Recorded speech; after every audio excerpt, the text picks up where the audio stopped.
gracias a nuestros socios oficiales, patrocinadores y media partners. Bienvenidos a un nuevo episodio de Republicast. El día de hoy se encuentra con nosotros Alejandro Macarrón. Alejandro es ingeniero y, como parece ser la trayectoria normal por un ingeniero, también analista demográfico. Ya vamos a llegar a eso, a esa transición interesante.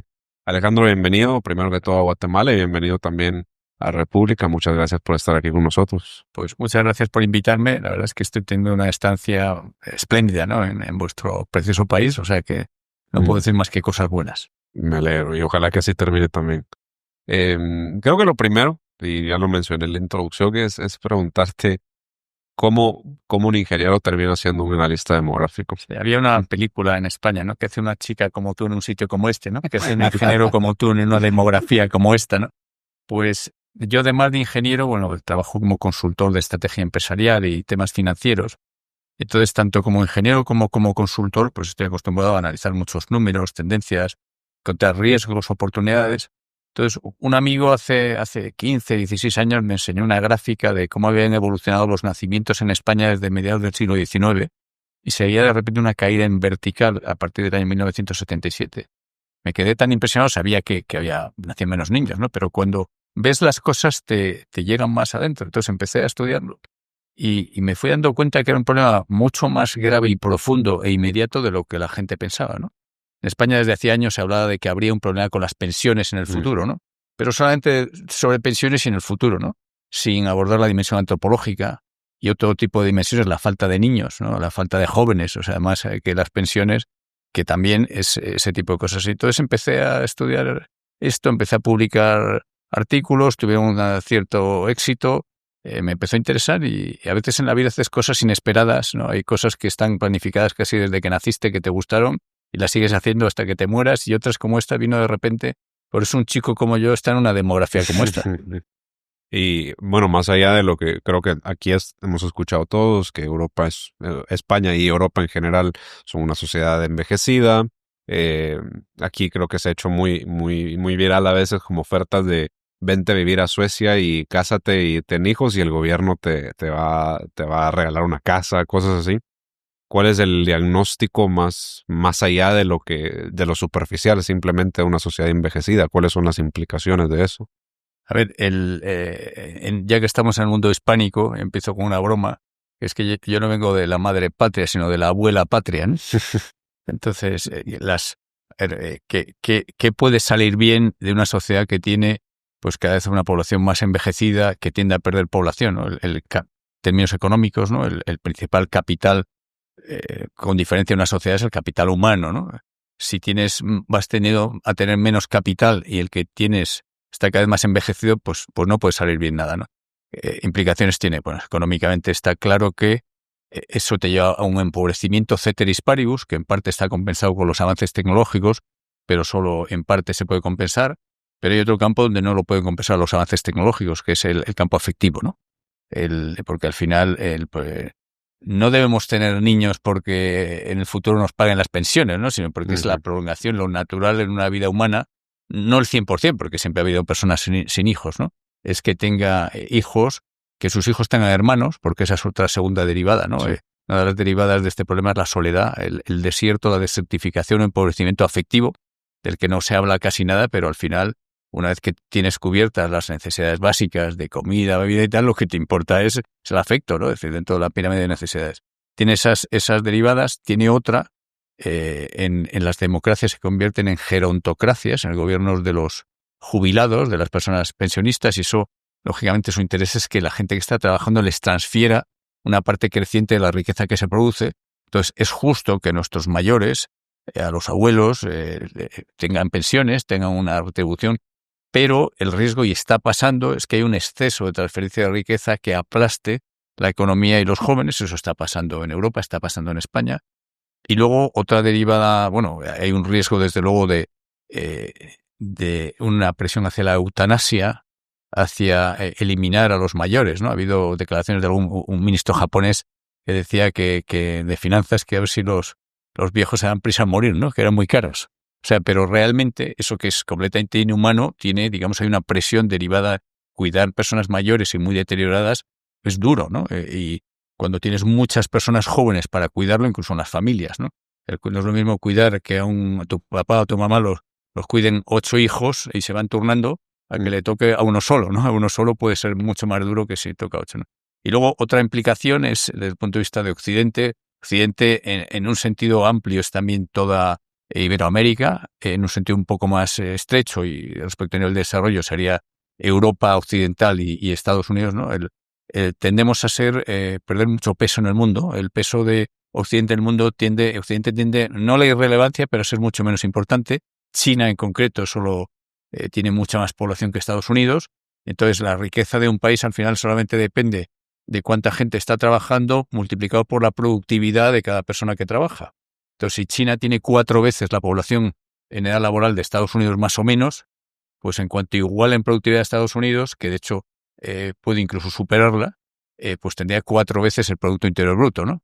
Ujú. Cuando Estados Unidos tenga un poco más de Producto Interior Bruto que China, que tenía un poco más, tiene todavía mucha más historia, tradición, redes montadas, pero cuando China tiene 4 veces, si tiene 4 veces, no hay ninguna duda de quién es la primera potencia mundial. Y eso tampoco sería catastrófico si China tuviese unos valores democráticos, si tuviese contrapoderes. Siempre se decía, por ejemplo, que las democracias no iniciaban guerras porque había la opinión pública. Es muy difícil para una democracia comportarse mal en el exterior, para una dictadura, y lo estamos viendo con Ucrania, ¿no? Con el tema de Putin. Entonces, el que el mundo pase a ser dominado por no occidentales, que no tengan valores parecidos a los nuestros, a los occidentales, pues puede no ser lo más agradable, ¿no? O sea, es decir, tiene ese tipo de implicaciones, o sea, realmente antropológicas, tiene unas implicaciones económicas, afectivo-familiares, para la democracia interna, para la calidad de una democracia y para en el entorno geopolítico internacional. Y hablabas de la democracia y de las políticas.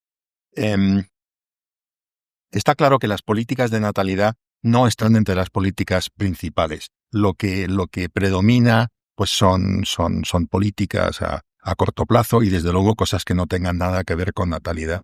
En tu opinión, ¿por qué esto es así? ¿Se trata de un tabú ideológico o es simple y llanamente falta de visión? Esa pregunta es clave, absolutamente clave. ¿Por qué está pasando? Yo creo que se mezclan varias cosas.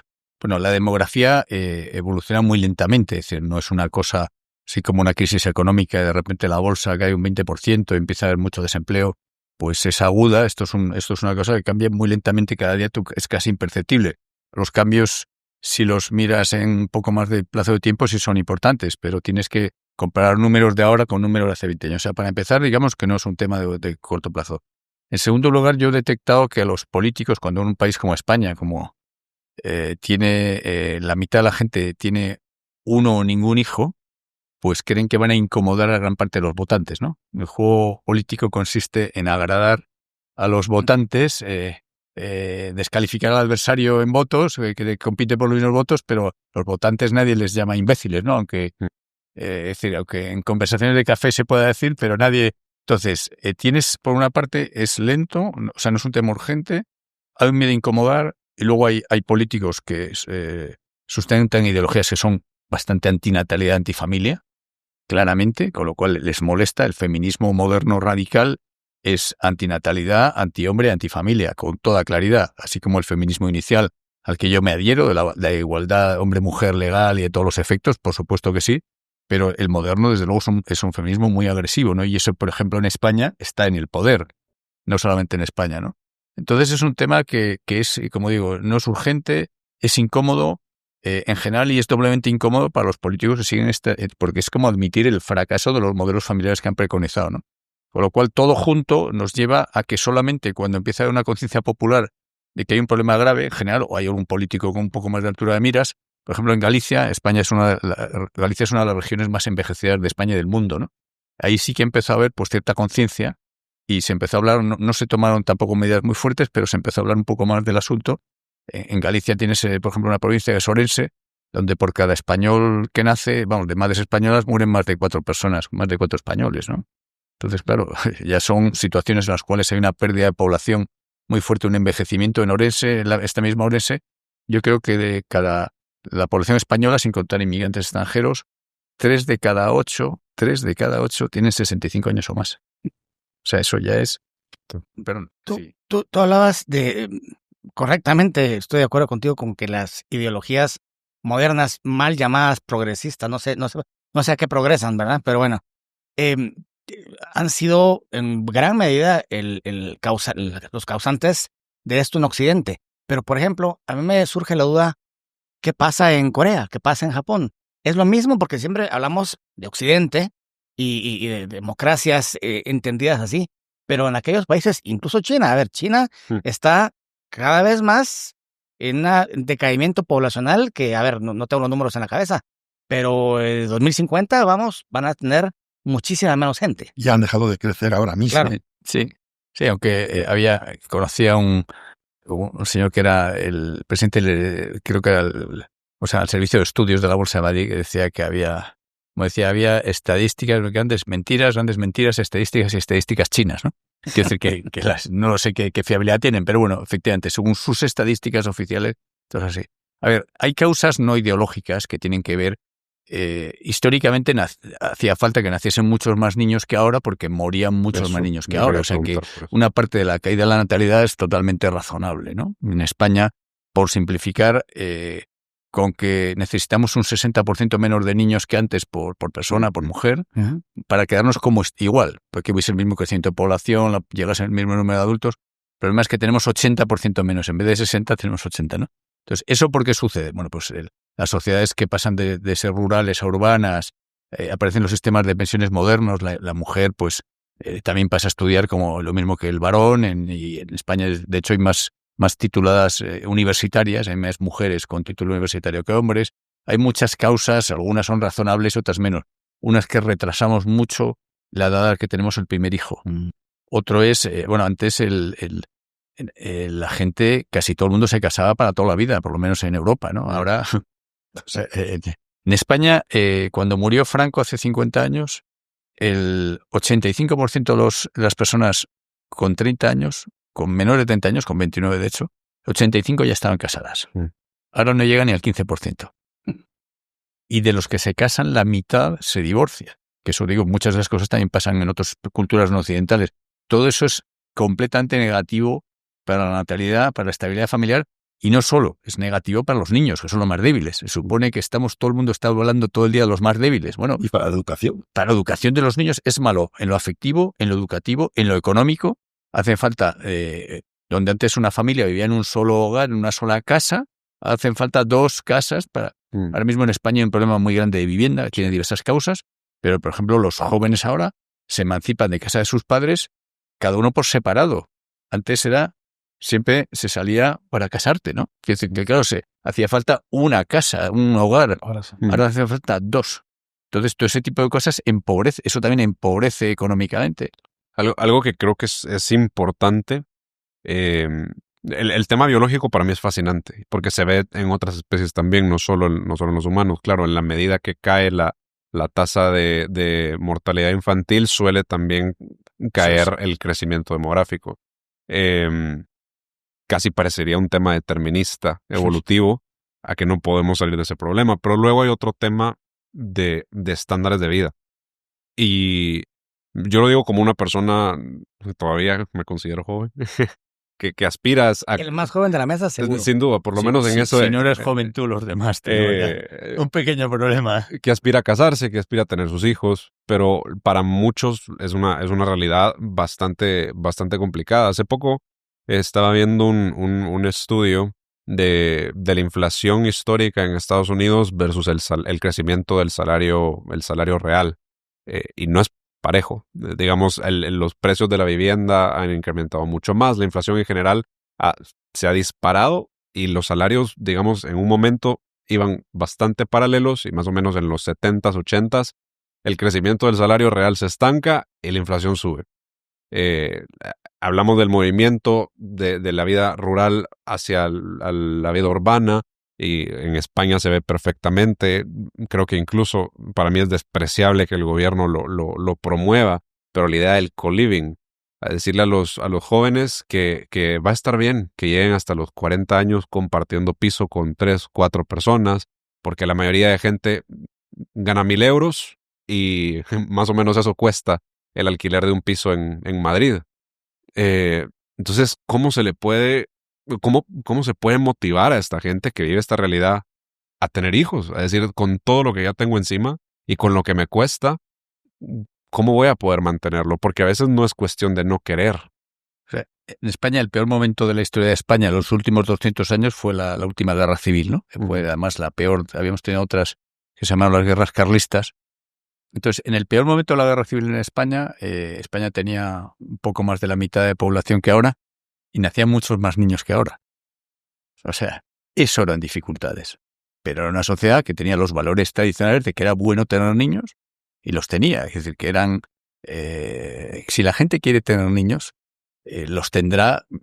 Como no vas a tener, no hace falta que tengas 7, como antes, porque antes se morían de 7, pues sobrevivían 3, ¿no? Uh-huh. Ahora tienes 2 y sobreviven 2, ¿no? Entonces, para mí el principal motivador, yo empecé hablando mucho de las pensiones, España desaparece, Europa, tal. Bueno, pero tú eres joven, tú quieres...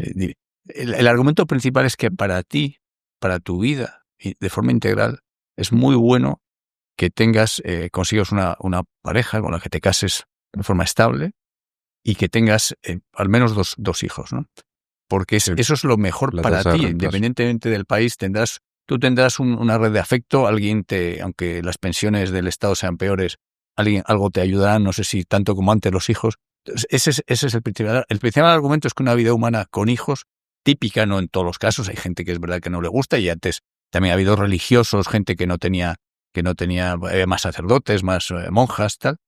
Una vida humana típica, feliz, integral, es una vida con hijos.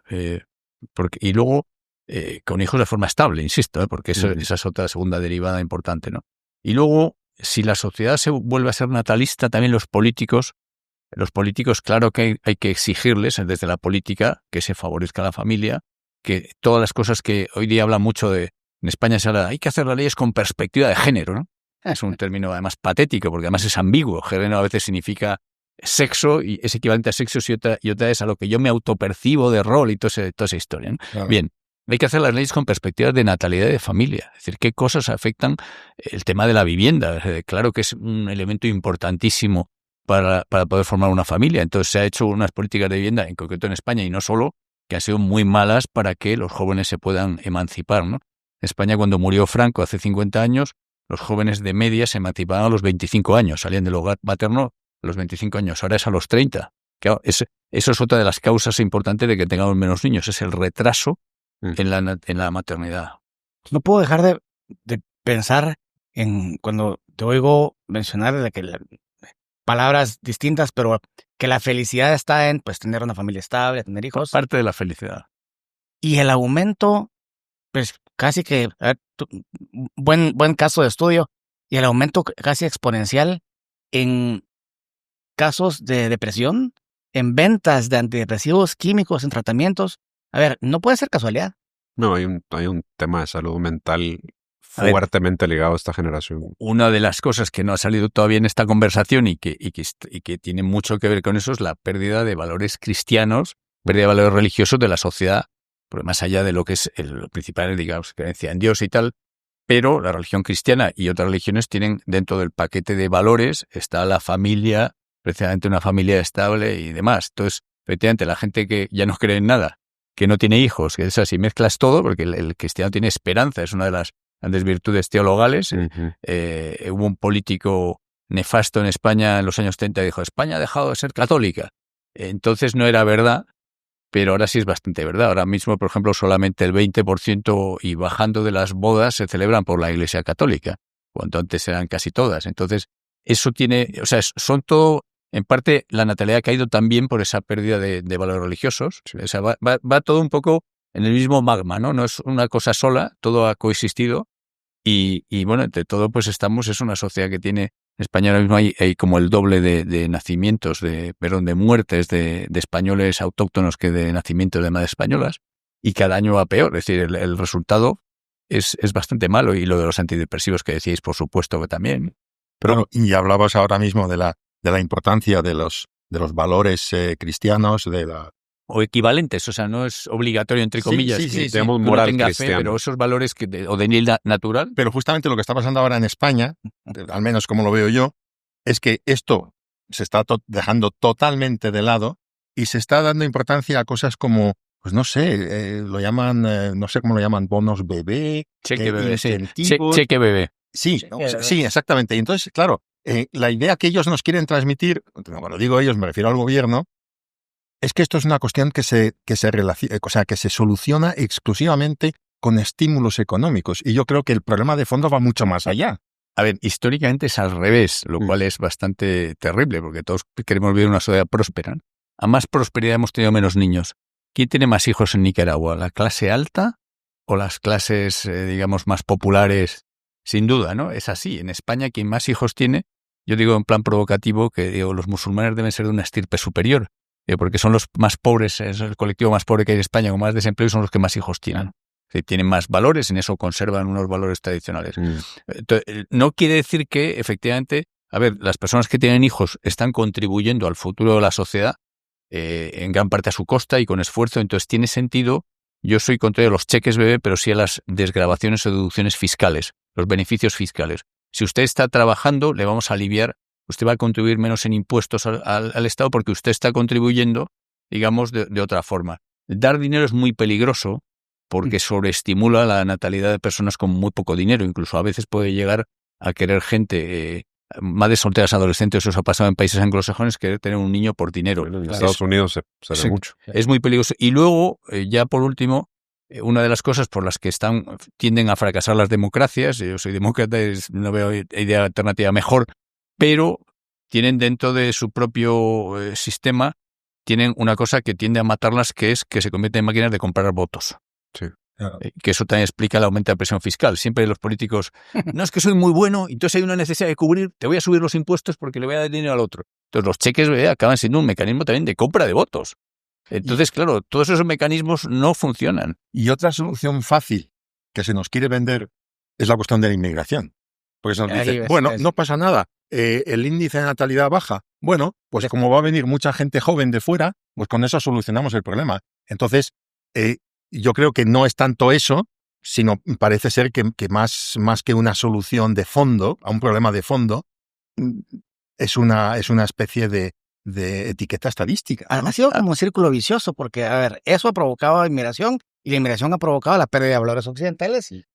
A ver, primero, a mí me hace mucha gracia que se diga esto de una mentalidad de izquierdas que presume ser tan humana y tan solidaria, porque lo que supone es que nosotros, hablo como español, de una sociedad relativamente próspera, ya somos bastante ricos, bastante prósperos, y eso de tener niños que es muy cansado, que lo hagan estos pobrecitos de países más pobres por nosotros, que luego nos los mandarán cuando ya sean un poco más mayores y que trabajen para nosotros. O sea, realmente es lo más absolutamente antisolidario. Es un planteamiento patético, pero es el que se está defendiendo. Todavía había un diputado del Partido Socialista en España que dijo de forma muy fina que quién iba a limpiar el trasero de nuestros ancianos. Nosotros los españoles ya no nos manchamos las manos con nuestros mayores, claro. O sea, es decir, el planteamiento es patético.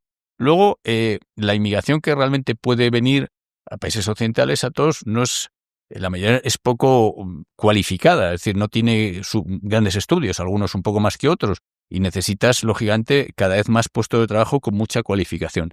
Pero luego, en el plano afectivo, lo que decía, esto no es solamente un tema de dinero. Si yo no tengo hijos, yo no puedo importar un inmigrante cuando yo sea viejo para que me dé cariño. Puedo contratar un cuidador o cuidadora de inmigrante que es valioso, ojo, pero no puedo hacer eso. Luego tienes los riesgos, la inmigración, mezclar comunidades autónomas humanas, las comunidades humanas, los seres humanos no somos fichas intercambiables. Efectivamente vienen esos valores, todas las inmigraciones han generado choques y cuanto más distintos sean. Y luego hay una cosa que ya estropea todo totalmente con la inmigración en Occidente, que es el estado de bienestar. El gran economista Milton Friedman decía que el estado de bienestar y la inmigración eran incompatibles, porque la inmigración creaba unos incentivos a ir al país rico y a quedarse en él, aunque no tengas trabajo, que no habían existido nunca y que distorsiona todos los flujos. Emigrar toda la vida ha sido un deporte de alto riesgo. O sea, tú emigrabas de un sitio porque estabas fatal en tu sitio, porque percibías, o sea, a lo mejor te viene República, ¿no? Y te hace una oferta, y entonces vienes aquí, claro, y dices, oye, qué bien, ¿no? Pero emigrar, si no tenías esas condiciones, ahora emigrar a España, de países como España, tiene mucho menos riesgo que nunca, porque en el caso peor seguramente vas a estar mejor que en tu país. Y si pierdes tu trabajo, también vas a estar mejor que en tu país. Con lo cual, eso ha distorsionado, o sea, la teoría de que la inmigración puede compensar, o sea, la inmigración entonces inmigración no puede compensar la falta de niños propios y tiene riesgos claros. Y luego, como planteamiento, o sea, no puede salir bien porque el planteamiento es otros me van a solucionar mi problema. Cada uno, las cosas funcionan bien cuando cada uno nos solucionamos nuestro problema y al que de verdad no puede le ayudamos. Eso es el planteamiento correcto. El planteamiento capitalista y humano correcto es cada uno tiene que conseguirse su propia comida. Y si hay alguno que de verdad no puede, le ayudamos. ¿Cuál es el planteamiento de la inmigración?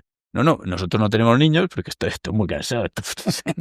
Y están esos, en España decimos estos pringados, ¿no? Es una especie de estos pringados, estos tontorrones, ¿no? Que los van a tener por nosotros y ya nos los mandarán. El planteamiento es verdaderamente tremendo, ¿eh? Pero esa es la filosofía del no pasa nada si no tenemos niños, que ya vendrán inmigrantes, que yo se la he oído en España a partidos de izquierdas y de lo que llamaríamos derecha templada igual. Ujú. Igual.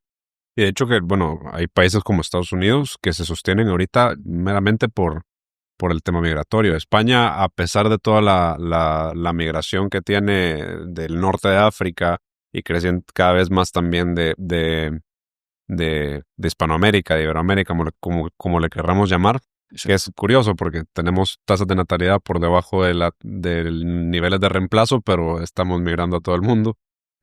Hay un melón, como dirían ustedes, por abrir con América Latina importante. Pero Estados Unidos es digamos, la población autóctona sí está decayendo en su tasa de natalidad, pero mantiene, incluso en perspectiva a 100 años, es de los únicos países del mundo que no va hacia abajo. Pero si se quita el factor migratorio de ahí, es un colapso totalmente. A ver, en Estados Unidos tiene una cosa mejor que Europa y que en concreto España, es que el estado de bienestar es más reducido. Es decir, que la inmigración que viene tiene más necesidad. La inmigración clásica cuando tú trabajas en una economía de mercado, crea riqueza para ti y para los demás. Porque Si no, hay que trabajar. si yo solo gano dinero, si yo te proporciono a ti un bien de alguna forma, ¿no? Entonces, en Estados Unidos yo creo que está mejor gestionada. En Estados Unidos la población blanca ya tiene más muertes que nacimientos, también la población asiática, es decir, que está cayendo también ahí los nacimientos. En España la anomalía en inmigración es el factor hispano. En Europa es absolutamente único.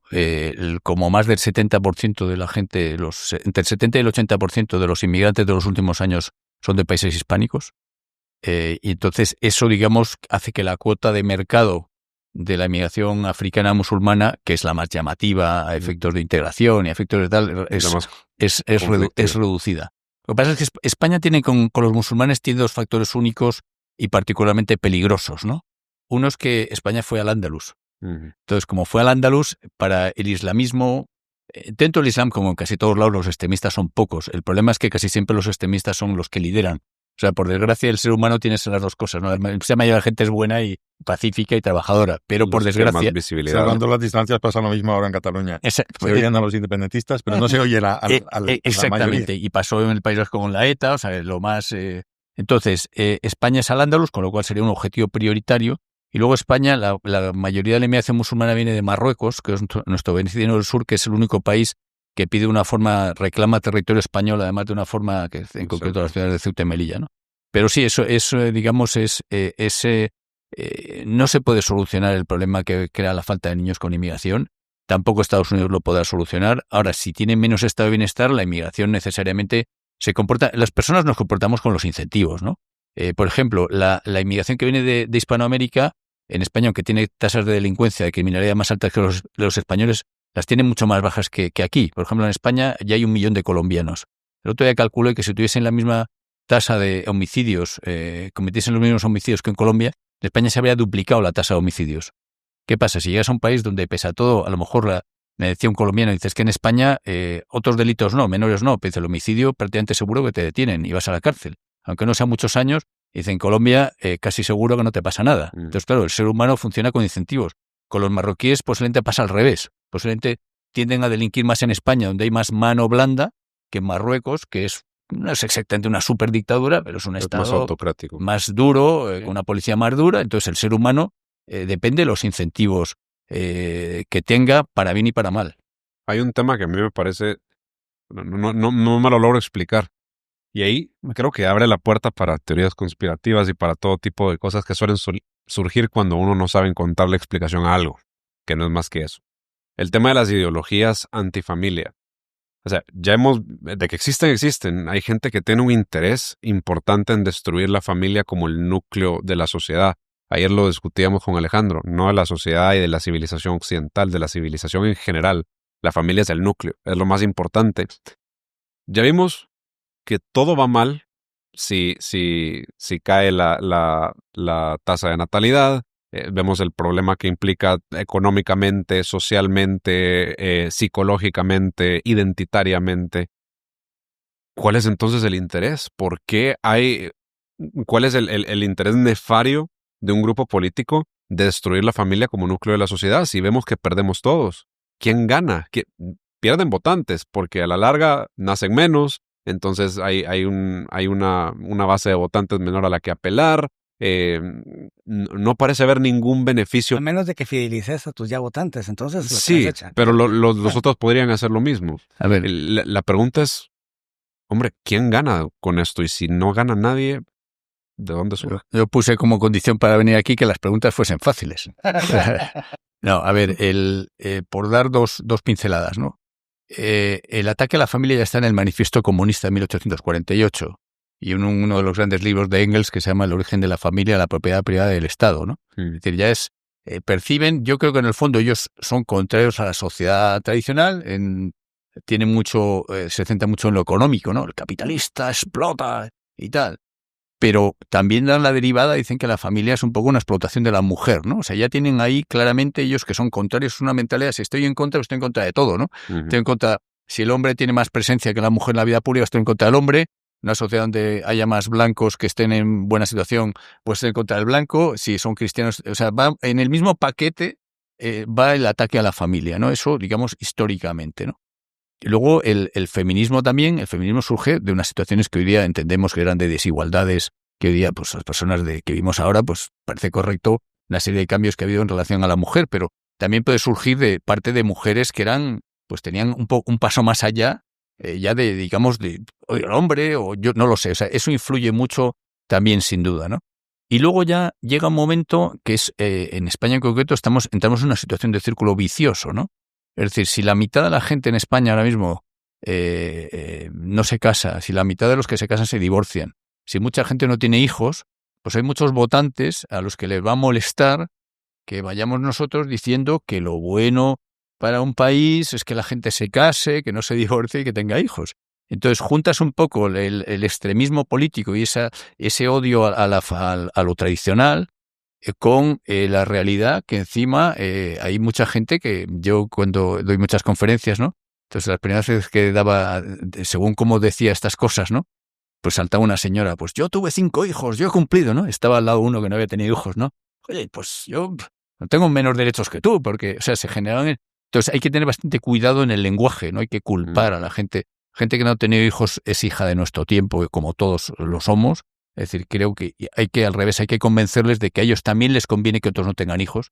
Quien no haya tenido hijos les sigue conveniendo que los demás tengan niños, porque habrá vida en la sociedad, habrá pensiones, habrá de todo. O sea, si yo como he tenido hijos me da vergüenza hablar de eso y entonces nadie no ayuda a que se tengan hijos, va a ser malo también para mí, ¿no? Eso creo que es importante. Entonces, digo, por no responder completamente, porque la pregunta era bastante compleja, pero claramente existen ideologías antinatalidad y luego una situación de facto en la cual hay gente que le molesta ser interpelada por el tema de la natalidad.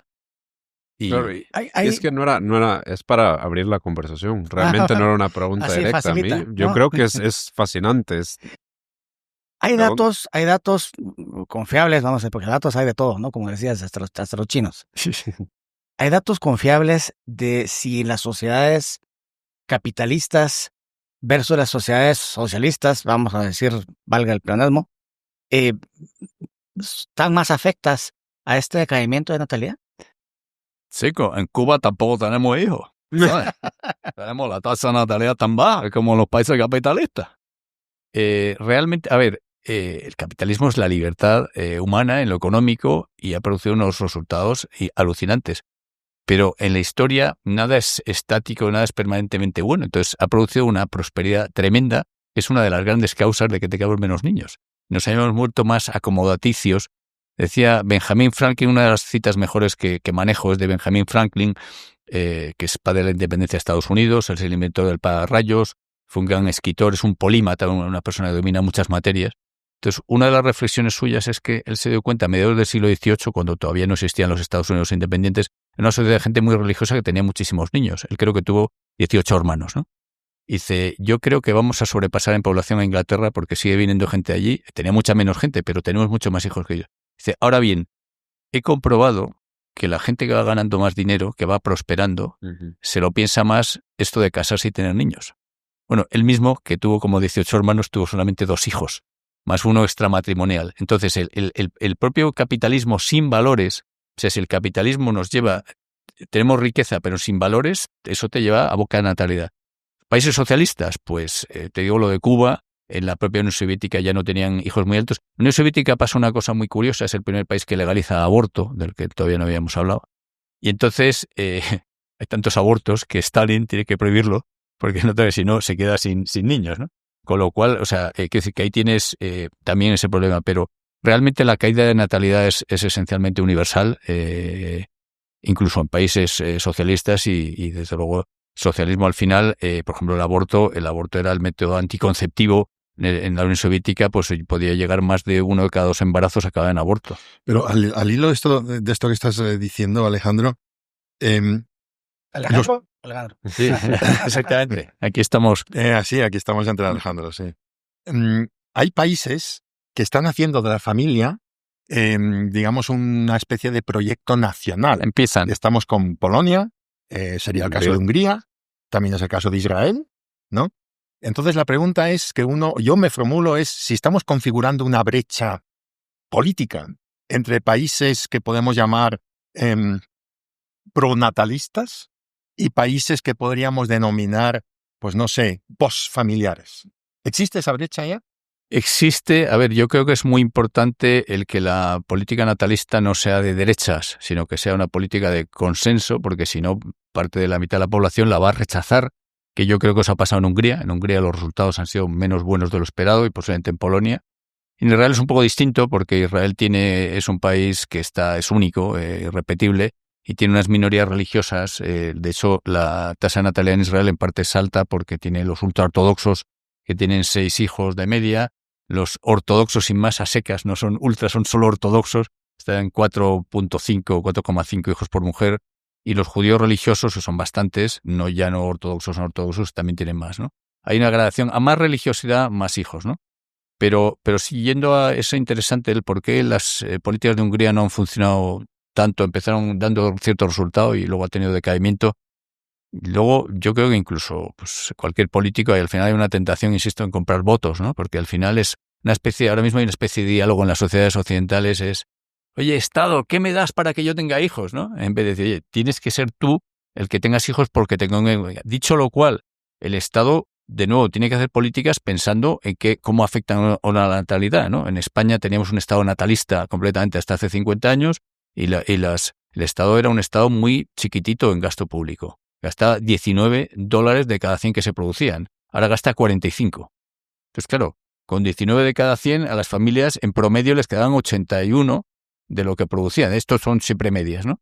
Entonces, eso también influye, ¿no? Era un Estado que estaba obsesionado con generar viviendas sociales, porque precisamente siempre hay una mitad alta la mitad o el tercio alto de una población tiene capacidad de salir adelante fácilmente por sí misma, pero hay una parte de la sociedad que tiene cuando estás todavía en un nivel de cierta pobreza. Una vez que ya eres un país como Suecia o Dinamarca, pues ya no tiene sentido que el Estado haga viviendas sociales, pero en España en aquel momento tenía sentido, ¿no? Uh-huh. Entonces, tienes un Estado natalista, pues eso se nota. Y España, de hecho, era la anomalía dentro de Europa.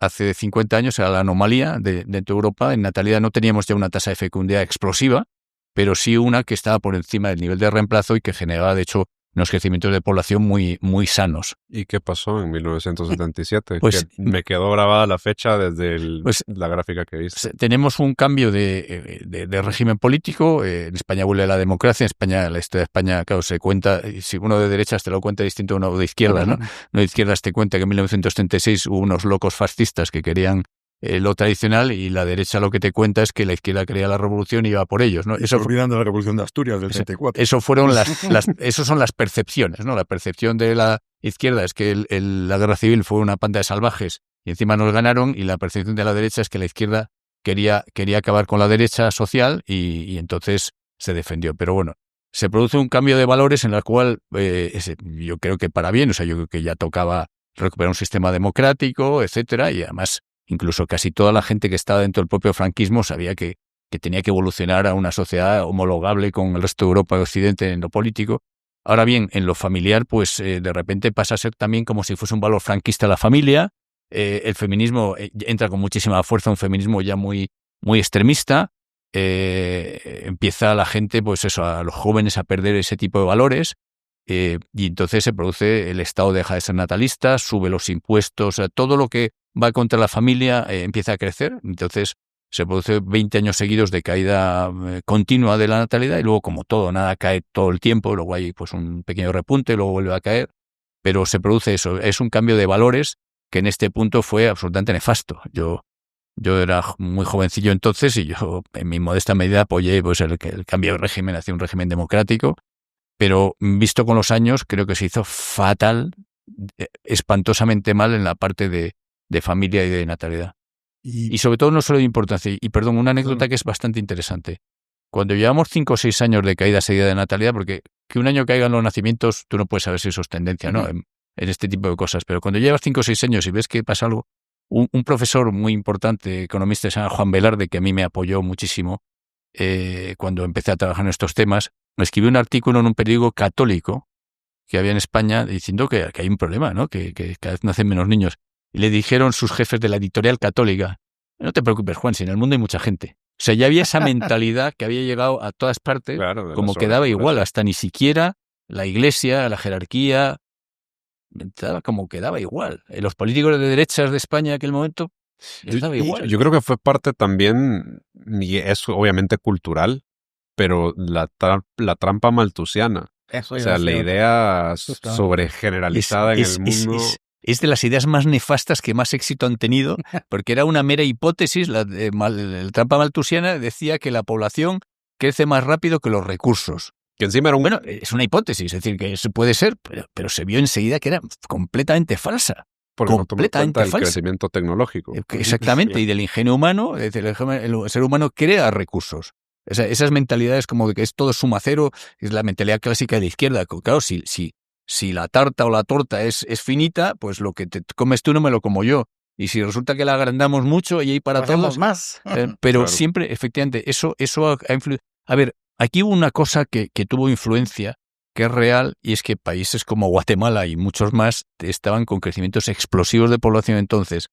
Históricamente se tenían muchos niños, en parte porque morían muchos niños. Entonces, o las sociedades tenían muchos niños o decaían muy rápidamente. Cuando empieza a llegar la medicina moderna, occidental, empieza a llegar el agua potable a más sitios, empieza a llegar más alimentación, si no baja la tasa de fecundidad de hijos por mujer, se producen crecimientos de población muy rápidos. Y si no tienes unas estructuras de país muy buenas que puedan permitir acomodar ese crecimiento de población, se producen efectivamente desajustes importantes, muchos jóvenes en desempleo, se produce más pobreza. Y entonces Estados Unidos llega a la conclusión en los años 60 y 70, tiene mucho miedo al crecimiento explosivo de población que se está produciendo en esos países. Pensemos que Guatemala hace 95 años tenía 10 veces menos población que ahora. La población se ha multiplicado por 10. La población de Pakistán se ha multiplicado por 8 desde 1947, que se produjo la independencia. O sea, ¿por qué? Porque eso, si no ajustas la tasa de fecundidad a la baja, con lo que decíamos en España, tendríamos que ajustar 60% menos niños que hace 150 años. El problema es que tenemos 80, pero si no lo ajustas, se producen esos crecimientos. Entonces hace un plan Estados Unidos, primero secreto, un plan del gobierno de Estados Unidos que está en torno a un informe, ese informe Kissinger, por el secretario de Estado entonces Henry Kissinger, de 1974. Había hecho planes antes, pero este es el gran plan antinatalidad. Va a hacer unas campañas en contra de la natalidad de forma secreta con los gobiernos, porque tiene miedo a revoluciones comunistas en países donde hay materias primas estratégicas, ¿no? Había habido la primera crisis del petróleo, ¿no? que fue una crisis que produjo un shock, digamos, económico y un shock mental, ¿no? De repente somos dependientes de una serie de materias primas. Y entonces hacen un plan que compran, pues hay muchísimo dinero para profesores, para creadores de opinión, para medios de comunicación, El mundo sobre agente. Hay un libro que se llama La bomba de población de Paul Ehrlich, que luego se equivocó en todo tipo de cosas. Pero es verdad que en aquel momento, si tú proyectabas, el problema que tienen las tendencias cuando tú las proyectas, Claro, es verdad. La población se está en los países que antes llamábamos del tercer mundo y ahora emergentes, porque es verdad que están emergiendo, están saliendo se duplica cada 25 a 30 años, ¿no? Si tú te duplicas cada 25 años, en un siglo te multiplicas por 16. Y claro, eso es lo que sigue pasando ahora en África solo. Exactamente, eso sigue pasando en África, aunque también ahí está bajando, efectivamente es así. África tenía en 1950, Europa, incluida la Unión Soviética, tenía, o Rusia al menos, tenía 500 millones de habitantes, África tenía como 240, ahora África tiene el doble de población que Europa, y de aquí a 1950 se va a volver a duplicar. Luego ya no está claro qué pasa, pero hay una parte de ese crecimiento que es casi seguro, ¿no? Tú mencionabas el aborto y tú, Rafa, estabas hablando de las teorías malthusianas. Y obviamente también tenemos el ejemplo nefasto del libro de Paul Ehrlich. China, en 1980, adoptó la política del hijo único. Durante 35 años, desde 1980 hasta 2015. Esa política, que obviamente ahora se ha dejado atrás, pues causó muchísimo dolor a muchísimas personas y muchísimos abortos, obviamente, ¿no? Ahora... Selectivos de mujeres, ¿eh? Ojo, que no he oído a las feministas de ningún lado decir que se mató masivamente. Es que no se conoce. Eso. No, de eso Nadie no se habla, ¿no? Entonces tenemos esa política nefasta que duró 35 años y ahora es a la inversa. Ahora lo que se quiere es otra vez estimular los nacimientos. Y esto, para mí, lo único que muestra es la incapacidad o lo que el Estado no debe meterse, por supuesto, en políticas natales. A la esfera lo más íntimo, ¿no? Que es la familia. Claro. Él fue, por decirlo un poco, es curioso lo que son los regímenes totalitarios, ¿no? Lo primero que hicieron fue, hace como 10, 12 años, permitir un segundo hijo, ¿no?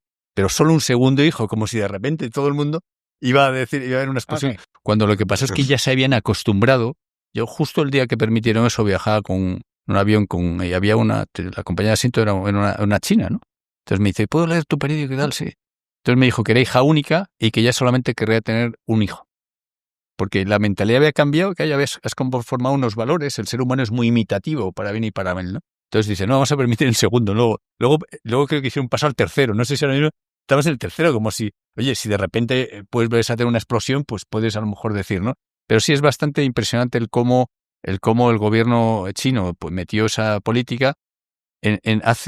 Con los datos oficiales chinos, hace unos años, nacen por cada 100 niñas que nacen 106 a 107 hombres, varones, ¿no?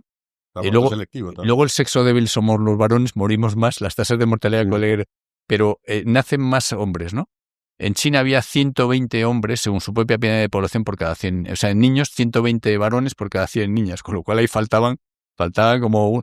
También en la India ahí hay no es una política oficial, pero por desgracia hay ciertos valores tradicionales de infanticidio selectivo de niñas, ¿no?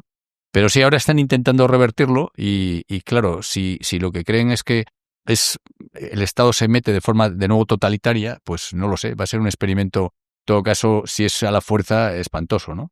Los Khmer rojos, ¿no? Que es de las peores dictaduras que ha habido nunca, estos creo que obligaban a la gente a casarse en masa y a los hombres en la noche de bodas a que violasen a la mujer, o sea, es lo único, porque hay gente que me ha dicho, oye Alejandro, ¿y no habría que obligar a la gente, no habría que forzar a la paternidad? Y vas a ver, ¿cómo vas a tener un niño obligado? Pobre niño. O sea, eso solamente pero algunas personas me han llegado a decir eso, gente como todo, que pasada ya de vuelta. Dice, no, pero la gente no tiene hijos. Pues mira, no podemos obligar a la gente. La gente tiene que tener niños porque quiera tenerlos, no porque se les obligue. Y luego hay que poner un marco de que el Estado no le asfixie a la familia con impuestos, que favorezca el que no haya escasez de viviendas, etcétera, ¿no? Una de las cosas, por cierto, que de tema de la vivienda, que en España está creando un problema con la inmigración, o todos los problemas que si viene demasiada, tiene que vivir en algún lado. No es culpa de las personas. Yo nunca culpo a la persona inmigrante que intenta buscarse la vida, ¿no? Pero al final, si se construyen menos casas de la gente que viene, pues tienes una escasez creciente y eso daña, lógicamente, a los jóvenes que quieren formar una familia, ¿no? Siempre, ¿no? Esa no es una proyección, eso es una realidad. El mundo cada vez está más caro, más caro. A pesar de que hay más recursos, cuesta más conseguirlos, o por lo menos Esa es la percepción. Es la percepción. Es la percepción. Mm. Pero, ¿cómo se cambia esa percepción? Porque A ver, el capitalismo y la tecnología son deflacionarios. O sea, la productividad es deflacionaria, o sea, que tenía que ser al revés. A lo mejor tenemos una cosa que llamamos Estado, que es cada vez más atrápalo todo y nos quita más riqueza, porque no hay ninguna razón de que las cosas, casi todas, no sean más baratas. Claro. Es decir, eso va a empezar, ¿no? Y luego es verdad que una de las cosas que hay es que hay más bienes que antes no existían, o sea, tenemos que repartir nuestra renta. Pues antes no teníamos esto, no teníamos tantas cosas, ¿no? Eso también es verdad, pero yo creo que hace falta, es una de otra más de las razones de que el Estado tiene que tener el tamaño que tiene que tener. O sea, el Estado es parte de la civilización. O sea, lo mejor que hace el Estado, la policía, la justicia, algunas carreteras, una serie de cosas, la parte mejor del Estado vale oro, ¿no? Para una sociedad. Ahora, la parte mala es una parte espantosa, ¿no? Porque le quita renta, obstruye la creación de riqueza. O sea, en España, por ejemplo, se tardan de 10 a 20 años en transformar suelo en casas. Tenemos unas constructoras estupendas, unos ingenieros estupendos. Sabemos hacer casas perfectamente, edificios. Gracias, Es Florentino. impresionante. O sea, las trabas que hay, además de fiscales, o sea, cuando el Estado obstruye. Y eso, digo, porque, insisto, el capitalismo es deflacionario. Yo soy ingeniero de telecomunicación de entrada, aunque no sé por qué rayos se acaba en demografía, ya hablamos de eso antes. Decían que las llamadas, una llamada telefónica, incluso desde aquí a Madrid, ¿no? Pues hace 50 años o 80 años, pues valía como si un automóvil Rolls Royce ahora costase $1 centavo, ¿no? O sea, es deflacionaria. Deflacionaria para bien, ¿no? Porque siempre hay ese miedo en la economía con la deflación, no, deflacionaria para bien. Es un círculo virtuoso, ¿no? Cuesta menos, entonces la gente consume más, tiene más capacidad, ¿no? O sea que eso es otra idea de por qué tenemos que repensar muchas de las cosas que se están haciendo en las sociedades modernas, ¿no? Uno de los temas que a mí me preocupa y que me da vueltas en la cabeza durante toda la conversación es la posible solución. Evidentemente ya vimos que es un tema de valores y me queda claro porque no podemos tampoco renunciar a los estándares de desarrollo que tenemos hoy en día. Claro. A partir de la revolución industrial, el mundo ha mejorado en absolutamente todos los aspectos. Estamos mejor en prácticamente todo. No voy a decir absoluto porque nunca digas nunca. Pero lo que sí hemos visto es que ese incremento en el desarrollo lleva a una reducción en la mortalidad infantil y la correlación más clara que hemos podido explicar, biológica, evolutiva, en todo este discurso en toda esta discusión, es que una reducción en la mortalidad infantil conlleva una caída en la tasa de natalidad.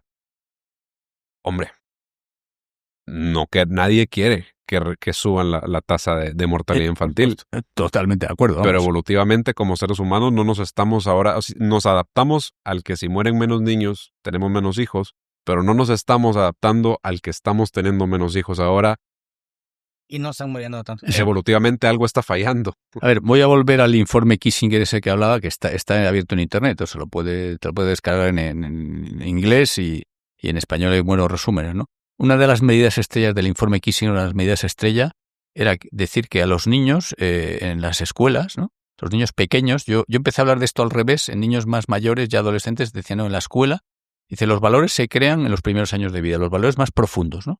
Cuanto más pequeño eres, bueno, lo más profundo que es tu código genético se queda en el segundo cero de tu existencia, pero cuanto más pequeño eres, más importancia tiene para el resto de tu vida. Entonces decía, los niños en la escuela elemental hay que adoctrinarles para que de mayores no tengan muchos hijos. O sea, eso es lo que hace un plan antinatalidad. Los valores tradicionales eran ligados en nuestros países a los valores cristianos, era al revés, lo natural era tener una familia, todos los hijos que Dios te dé, se decía, todo lo que venga, o sea, hay que volver, si no recuperamos una sociedad confesional, que posiblemente ya no va a volver como tal, hay una separación de Iglesia-Estado, que ya está implícita en aquello de dar al César lo que es del César y lo que es de Dios, de Jesucristo, ¿no? Pero si no recuperamos eso, por lo menos hay que recuperar el que a los niños en el colegio y en todas partes hay que decirles que lo bueno, que en la vida tienen que hacer muchas cosas, se tienen que formar, pero que es fundamental para ellos y también de paso para su nación el que tengan niños. O sea, hay que recuperar porque, a ver, si en realidad los niños nos encantan, los que tenemos niños, o sea, hay nada mejor, esa es la fuerza, te da una fuerza, te da un gusto, ¿no?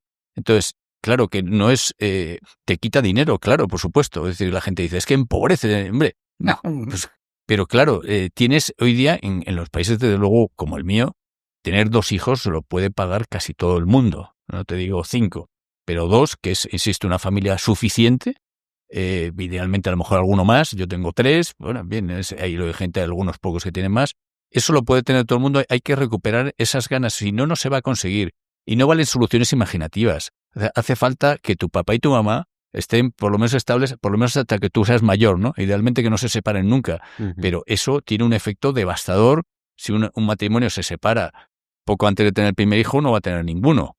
Ahora, lo que sí creo, y ojalá que me lo puedas rebatir con datos, porque sería alentador para mí escucharlo, aunque prácticamente todo el mundo pueda mantener 2 hijos, lo que sí es ya cada vez mucho más complicado es hacerlo tan joven como antes. Sí. El fenómeno de lo que hablábamos de tener el primer La educación hijo, por la educación superior, más o menos, es así. o sea, hay que tener Educación licenciatura, retrasa. maestría, ya uno termina a los 30 tal vez liberándose de todo eso, y la gente quiere tener su matrimonio, sus primeros años solo es en pareja, y ya estamos hablando de hijos a los de 35 en adelante, entonces ya también biológicamente hay un límite de cuántos hijos puede Porque tener claro, una pareja.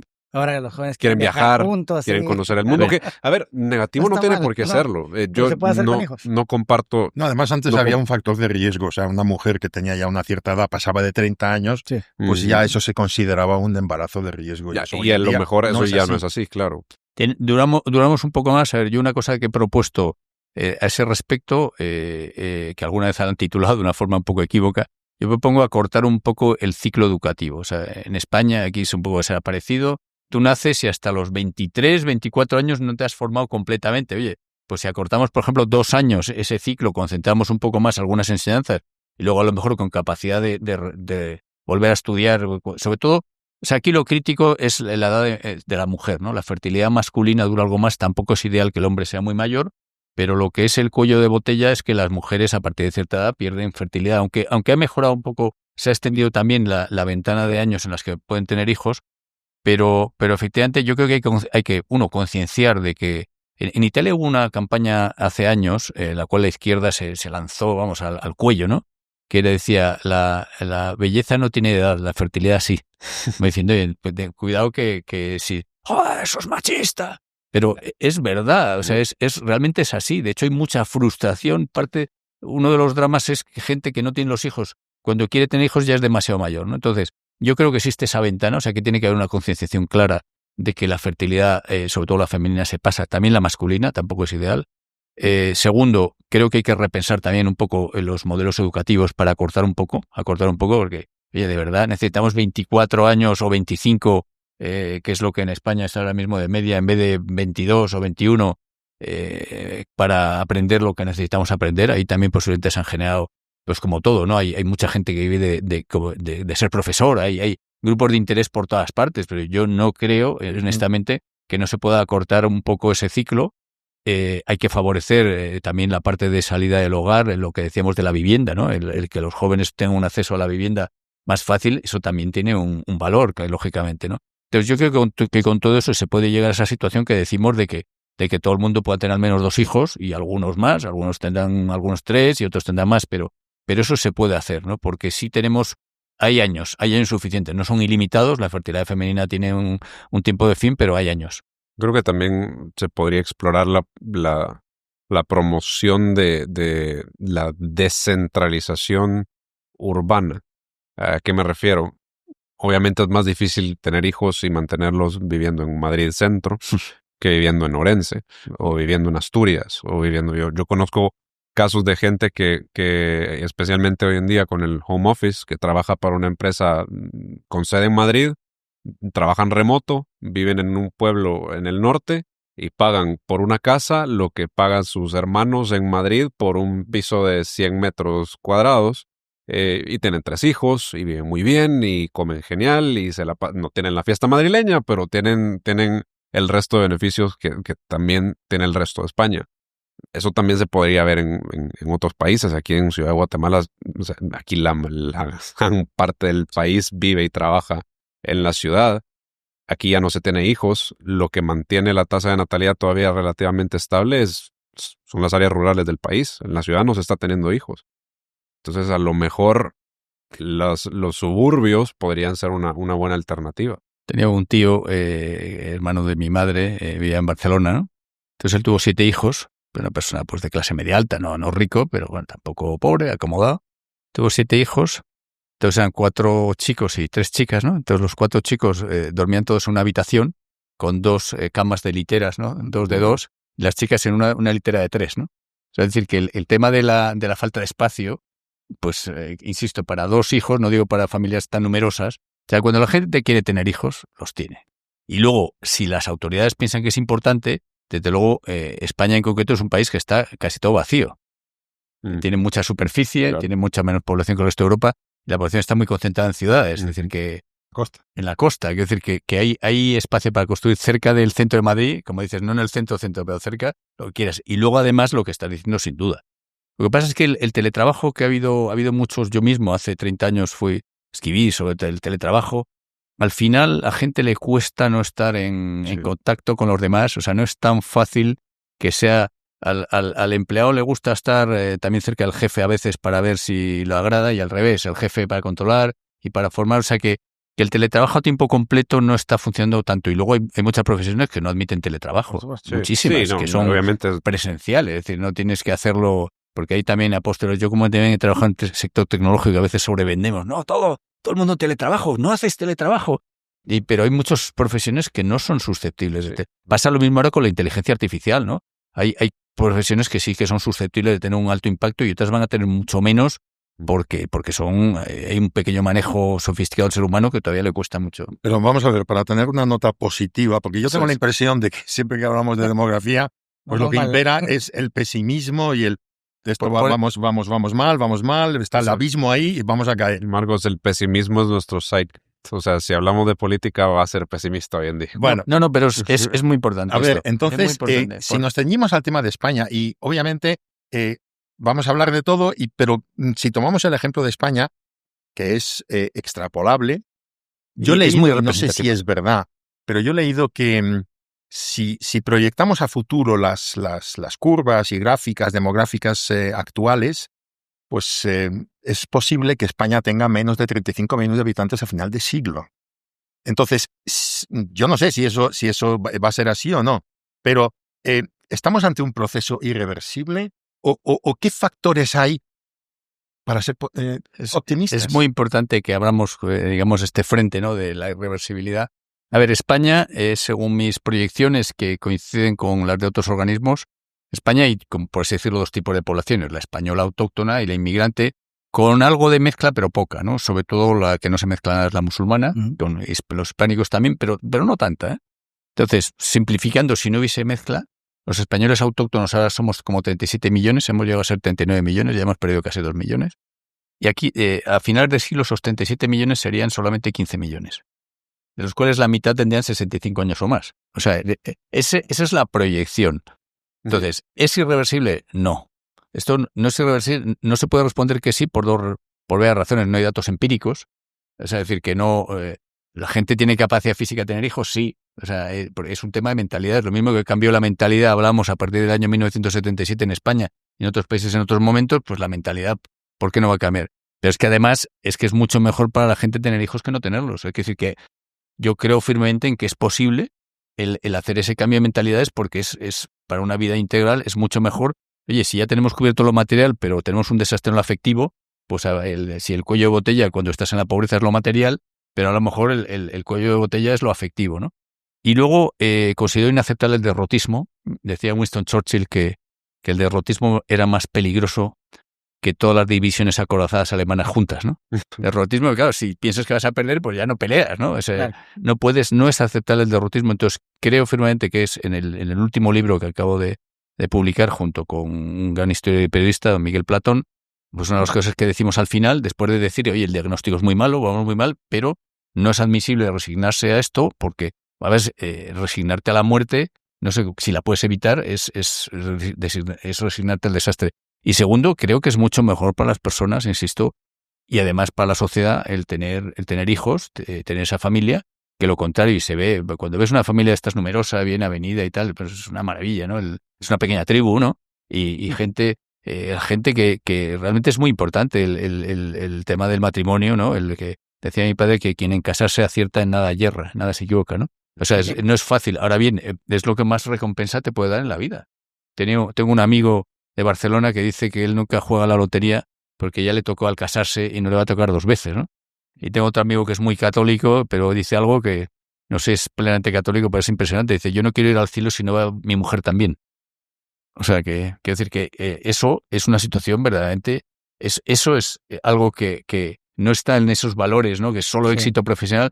Oye, que el éxito profesional es importantísimo. Por supuesto que sí, por supuesto que hay que intentar ser excelente, ganar dinero, pero lo otro tiene una presencia cero en los valores hoy día, en la televisión, las redes sociales, y es igual importante para la vida. Y hablabas del informe de Kissinger. Tomó tiempo, trabajo y tiempo, que eso permeara en la sociedad, permeó. A ver, no solo eso, también lo que hablamos, ¿no? Las ideologías nefastas. ¿Cuánto tiempo necesitamos para revertir todo aquello? Porque son muchos años, ¿no? Insisto en lo de las preguntas fáciles y difíciles, ¿eh? A mí no me pasaron ese memo. No se puede saber. Vamos a ver, yo creo que las mentalidades empiezan a cambiar. A veces cambian muy rápido. O sea, a veces tienes pues un comunicador. Hay momentos en la historia de la humanidad que es un cambio así y otros que lleva tiempo y tiempo y tiempo. A ver, buenas noticias. Por ejemplo, en un país como España que está tan mal, ¿no? Bueno, la mitad de la gente, un poco menos de la mitad, pero vamos a suponer la mitad sigue teniendo dos hijos o más. Es decir, que no es que todo el mundo... también estas cosas son la media, ¿no? La media, si aquí tenemos un pollo, ¿no? Pero solo se lo come uno de los 4, ¿no? Tocamos a un cuarto de pollo, ¿no? Pero en realidad no hay un cuarto de pollo, ¿no? Eso pasa también aquí. O sea, las medias esconden el que sigue habiendo gente con hijos y son tan de esta sociedad como los que no. Es decir, todos vivimos juntos y trabajamos juntos y tal, ¿no? Entonces, yo creo que no hace falta otro elemento de optimismo, es que no hace falta. Yo monté una fundación que se llama Renacimiento Demográfico, hablando de estos temas, y en un momento dado estuvimos pensando llamarle uno más, ¿no? Uno más quiere decir que con un hijo más por persona, por mujer, basta. Es decir, no hace falta 7 hijos más. Uno más, pues no es tampoco una barbaridad lo que es necesario para recuperar. Entonces, yo creo que si hubiese un cambio de mentalidades suficiente en las élites, en los que crean opinión, en los políticos y en gran parte de la sociedad, el cambio podría ser relativamente rápido, en mi opinión. Es decir, en pocos años, y luego se generase lo que llaman un momentum positivo, un impulso positivo, ¿no? Si la gente va teniendo hijos, eso se va patrocinando, se va promoviendo la felicidad. Por ejemplo, cuando hubo la pandemia, ¿no? Me hace una entrevista.